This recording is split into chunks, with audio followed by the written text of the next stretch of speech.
Ovo je priča o dvije djevojčice, Lani, rođenoj u velikom gradu, i Mariji, porijeklom iz malenog sela. Marijin san je bio da postane frizerka kad odraste.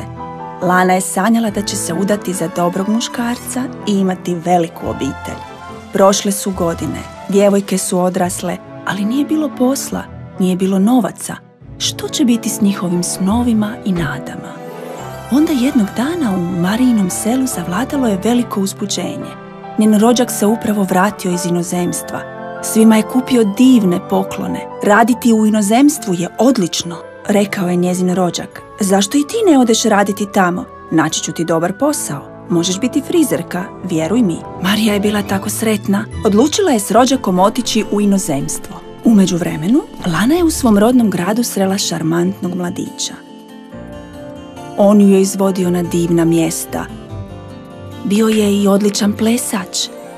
Lana se zaljubila. Rad u inozemstvu je super, rekao je njen mladić. Zašto ne pođeš sa mnom?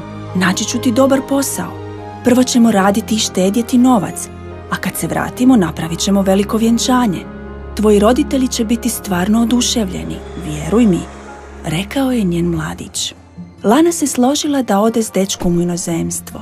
Bila je jako sretna. Konačno će joj se ostvariti svi snovi.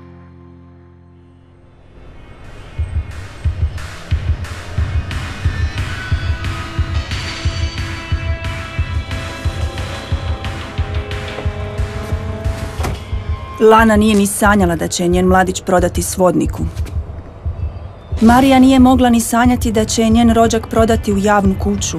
One nikad nisu mogle ni sanjati da će biti prisiljene raditi kao prostitutke. Jedino čemu su se nadale bio je bolji život. A sada? Marija je još uvijek prisiljena raditi kao prostitutka.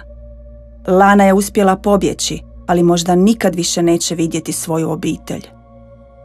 Ova priča je istinita.